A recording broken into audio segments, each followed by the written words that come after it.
Well, when I came here as a defensive coordinator a few years ago, we looked at Kyle as a special athlete, as a sophomore. We realized we needed to get him on the field in some capacity, so we made him a corner. He did a great job for us. Had a real tough game against Hobart, and we really saw his character there because he was able to fight back and toughen through that game.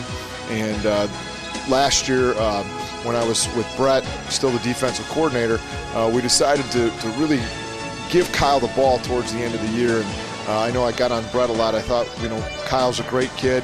Give him the ball.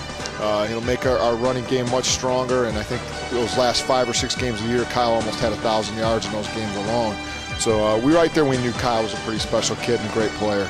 Kyle was one of those kids that was just always bouncing around. Driving his mom crazy, jumping down the stairs, sliding down the stairs, always very, very active. His speed came out at a very early age, and also his skills of being able to just put together a hook slide and know how to slide away from the tag was just very impressive in Little League. Well, obviously, I've always been a guy who's developed the offense around a strong running game, and we've developed our offense to be a strong running offense. And yeah, Kyle's the majority of what we do. In our passing game, we'd always try and find different sets to get Kyle the ball, or use him as a decoy in the passing game. A lot of times in our screen game, we'd offset Kyle in different spots to be able to get different guys the ball. It's hard for me to explain how we'll ever replace Kyle, but obviously the development of our offensive line has come because of Kyle Kovach. Those kids have really pressed, and we lose one kid off that offensive line.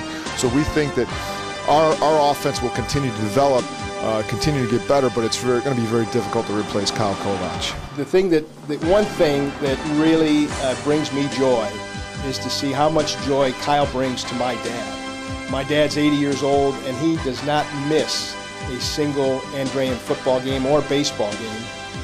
My dad has battled with cancer, various broken bones in his body, and he just doesn't miss the games, and he's always there cheering Kyle on.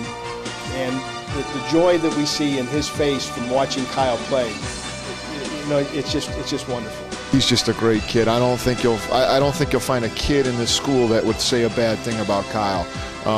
Kyle just wants to be everybody's friend. He wants to get along with everybody. You see him walking down the hallway, he cracks a big smile. Obviously, he's a Christian young man going to Catholic school. He just does everything right. A great student, 3.5 GPA, wants to go into engineering. He just won't find somebody that'll say a bad thing about him. He's one of the most likable kids I've ever been around.